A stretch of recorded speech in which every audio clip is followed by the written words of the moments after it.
Hi, everybody, and welcome to another episode of Landscape Marketing Secrets. I wasn't going to do this podcast today, but I had to go to the DMV to get my driver's license renewed, and they were closed, even though they said online they weren't. And I already put makeup on, so I figured, why waste it? Let's do a podcast. So here you go. Today, we're going to be talking about something really important, which is kind of understanding your customers and really understanding who your customers are. And I've talked about it before in terms of an avatar. And that's just like, it's a great word, but a lot of people don't know what it is. So we're going to talk a little bit about that, but then also talk about what I mean. And you'll have to forgive me because I have notes. So if I look down, I'm just reminding myself because there's a lot to go over. So basically, understanding your client avatar means understanding your customer, understanding who your current customer is and who you want your potential customer to be. And the reason this is so important is you could spend all this time and effort doing something and putting all this money in and getting somewhere, and then you realize all these people live in condos, for example, and they're not right for landscaping or ponds at all. So that's just an example, but maybe not even a great one because you're going to say, well, condos need, so maybe they do.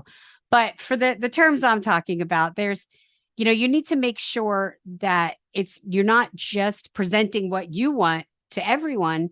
You need to understand who your customer is, who's going to be buying your product. And so to do that, you need to understand everything from the customer's characteristics, their behaviors, their lifestyles.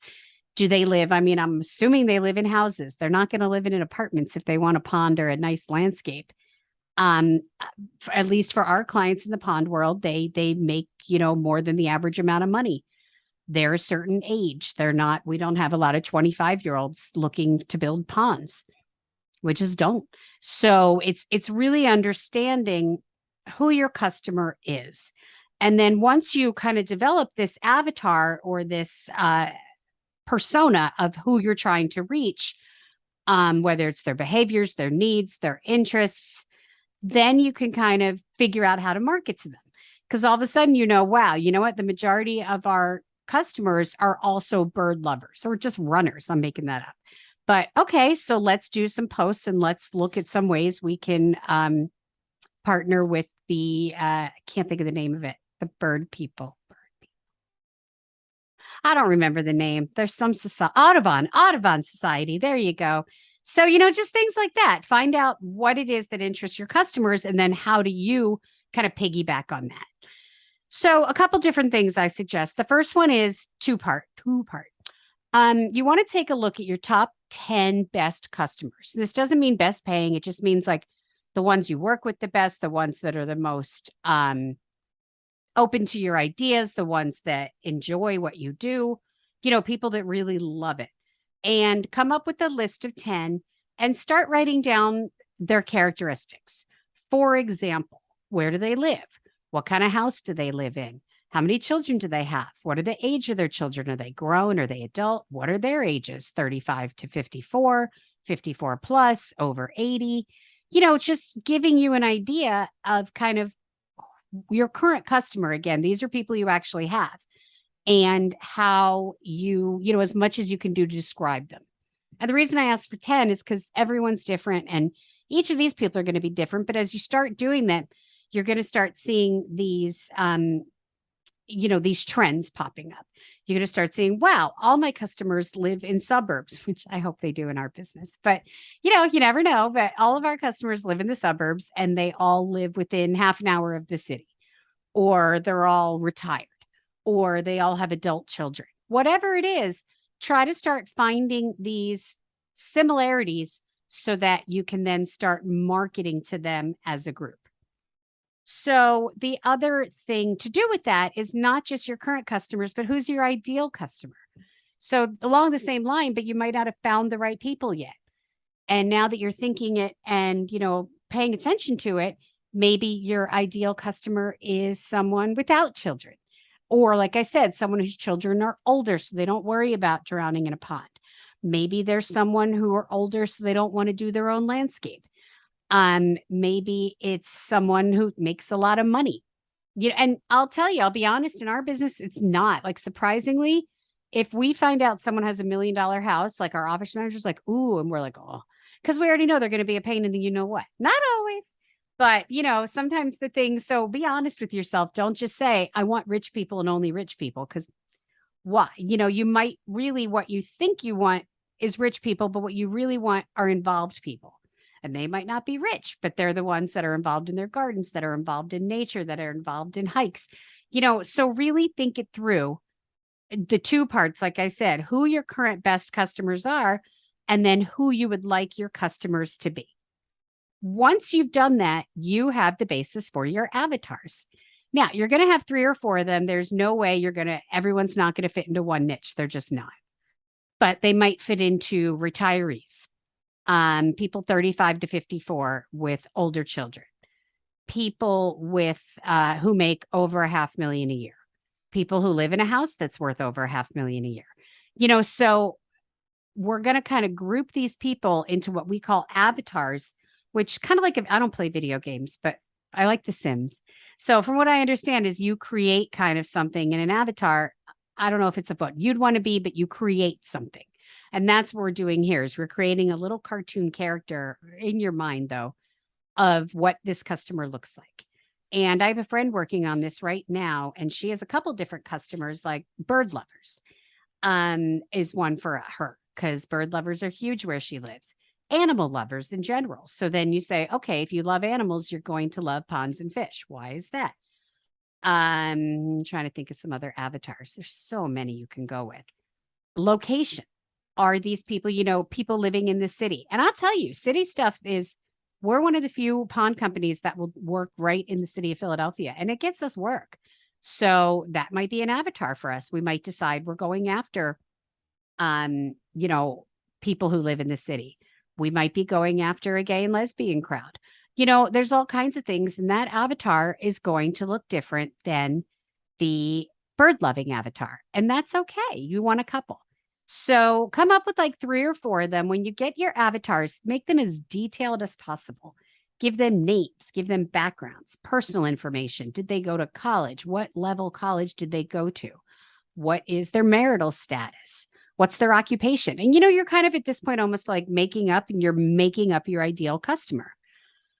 Then from there, once you have that, then you really need to dig in and try to understand your customers, their pleasures and their pain points. You're going to dive deep into their avatar motivations, which sounds so exciting. But what makes them purchase a product or a service? What challenges do they face? Is it, I think a lot of challenge these days are people who don't call back. These people have money and they don't have time, so they're not going to be chasing you. So maybe their goal is to deal with something as efficiently as possible and as quickly as possible, but you don't know that. Maybe their goal is to be the highlight on the neighborhood garden tour. Maybe their goal is to have a place for their grandchildren to come and play and want to come visit. So you could see how, there's different goals within each avatar that's going to help you create targeted marketing messages. Because the more you know about these things, the easier it's going to be to say, okay, well, then I should go to mom clubs. Or look at me, I'm like, no. Well, I just don't think young parents are a great audience because they have their hands full and their money spent on other things. My husband once told me, or someone told me, but like in landscaping, people tend to spend money after they've been in their house 10 years. Until then, they're just fixing up. But the first 10 years are really spent inside the house. And then the next are spent outside. So do with that what you will. That's not a formal piece of information, but it's something we've used and it's worked well for us. So once you determine your customers, your ideal customers, and your avatars, again, being as descriptive, like write a page on each one. Mary, like who is this customer? Mary is a bird watcher. Mary grew up in the suburbs and has been watching birds since she's little. Mary loves nature and tends to go on a hike at least once a week. Mary's children are also, whatever it is, just give as much detail as you can. Once you do that, then you're ready to start targeting your marketing messages. Because now we know, okay, Mary loves birds and Mary loves this. How about some posts on what ponds do for birds? And like in a great example, my synagogue wanted to get verified by the Audubon Society. And in order to do that, they needed a water source. So we went in and we supplied a little bubbler. It's a water wall. It's a water wall with, the water bubbles down the rocks, and the birds can sit on the top. And so that was enough. That's what the Audubon Society needed. But if that was my avatar I was going for, and those are the people I was really interested in, then I would then be reaching out to the National Audubon Society and telling them what we did. I would be going to member events. I would be finding ways to kind of integrate yourself with these people. And then you tailor your message and your branding and all this stuff with the avatar's preferences. So your one avatar is the bird lover. We'll just say animal lover. The animal lover might go to rescues. They might go to dog parks. Maybe you end up having an event at a dog park sometime. Maybe you do a cleanup at a dog park. Maybe you invite, so one of my clients does the coolest thing, the dog days of summer. And they actually do a dog rescue day, like an adoption day at their pond at their shop. And that's brilliant because they do it in August, and they, it's a great slow time, but they're understanding that their clients are also animal lovers. So get somewhere where they're both going to be.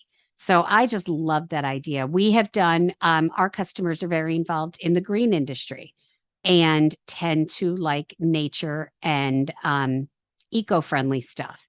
So what we do for them, you'll have to excuse me, I lost my camera for a second.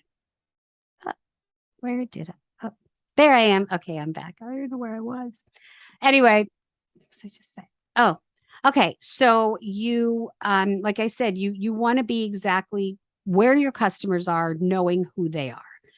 And so you might find that, I was talking about eco-friendly. There you go. I found it. So we've done an event a couple of years. We did a Green Fest downtown in Philadelphia where we talked about and we spent a lot of time on stormwater management. So you also might have different parts of your business that you're going to promote differently depending on who you're talking to. If you are going to a senior expo, you might want to be talking about easy mowing things. You might want to be talking about safety features, about the need for outdoor lights. So just understanding, because by the time you go to these events, you want to be there where they're not like, what the heck are they doing there? You want them to be like, oh, great idea. I didn't think of that. So that's where you are really honing in on your avatars. My suggestions are to have about 3 to 4 avatars in a variety of things. And like I said, for us, animal lovers is definitely one. Eco-friendly people is one. Older, wealthier people are one. And again, I'd go into as much detail as I can. They're college educated. Their children went to college or in college. They might have small grandchildren, but, tell a story. And then even think of, okay, like what I'm saying this, I have one customer in mind that I could see her and she matches every bit of this. Here's the other thing. Use these people as your test audience. They would love it. If I ever called her and said, I don't want to say her name, so I'll call her Mabel. Who's named Mabel? And I'll say, Mabel, do you mind if you're my ideal customer. You're my favorite customer who's got to, lift them up. And then just say, would this message resonate with you? Would this message resonate with you? What is it that what is it I could say that would make you interested in this product? So use them. It's free. And people love to talk. They love being heard. Let's put it that way. And they love the fact that you're coming to them for advice. So I want you to try it. I think it'll work out better than you realize. And I think for a lot of us, we have no idea who our customers are. So it's kind of like what I've talked about without a marketing plan. You're just wandering around. Well, the same thing, but with customers. Because if you don't know who your customer is, you're just kind of wandering around hoping you bump into them. You're not going to, maybe you will, but chances are you're not just going to randomly bump into your ideal customer. You have to determine who that is, flesh them out, research them some more, and then create a targeted marketing plan towards them. I hope all this helps. I know it's a lot of information, but as always, you can call me or email me, and I'll be happy to give you some more advice and walk you through some stuff. I can be reached at Laura at LandscapeMarketingSecrets.com. And now, as you know, I am on YouTube as well as my podcast. And please like, listen, and subscribe. You can also call or text me at 215 805 8257. Thanks, everybody, and have a great week. Bye bye.